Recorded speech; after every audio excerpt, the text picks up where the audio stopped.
কতদিনে ছুটি নিয়ে আসছো? কতদিন পর ও হাতে রান্না।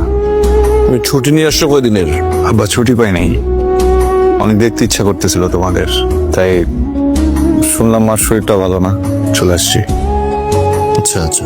এই বইটা শেষ পাতে তো আমার জন্য একটা কথা লিখে রাখছিলাম, পড়ছিলা? কি আর বলবো, তোমার কিছু বলার নাই, আর আমার তো নাই। তোমার সন্দেহ আর আমার দুর্বলতা। আপনার কিসের দুর্বলতা? আপনি সন্দেহের কথা বলছেন? সন্দেহ পরম তো কি করেন নাই আপনি? আস্তে কথা বলি, বাবা মা যে যাবে। আপনি হুট করে কেন দেশ চলে আসছেন? সত্যি বলবেন। তোমাদের সারপ্রাইজ দিতে আসছি। সারপ্রাইজ? কিসের সারপ্রাইজ? আপনি হুট করে এসে বলবেন যে সারপ্রাইজ দিতে আসছেন, আমি বিশ্বাস করে ফেলবো, তাই না? তোমার ছেলের চোখের দিকে তাকাই দেখছো? আমি দেখছি, আমি নিশ্চয়ই কোনো একটা ঝামেলা করছো। আরে আমার সারা জীবনের কষ্টের উপার্জনের টাকা পয়সা ব্যয় করে আমি ওরে বিদেশে পাঠাইলাম কেন? সুন্দর একটা ভবিষ্যতের জন্য, এই দিন দেখার জন্য। হ্যাঁ, মনে করছো কি আমি কিচ্ছু জানি না? কিচ্ছু জানি না। ইলির বাবা আমাকে ফোন করে সবকিছু বলছে, আমি সব জানি।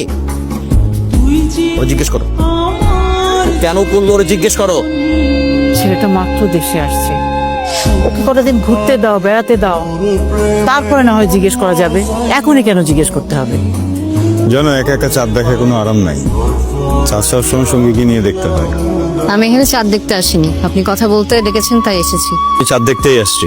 আর চাঁদ আকাশে থাকে না, মাটিতে থাকে। সবসময় আমার কাছে থাকতো, কিন্তু এখন ওর বাবার বাড়িতে থাকে। এই জন্য অন্ধকার হয়ে গেছি, নিজের তো কিছুই নেই।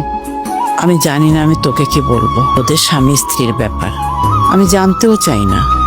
তবে যদি কিছু হয়ে থাকে মিটায়নি।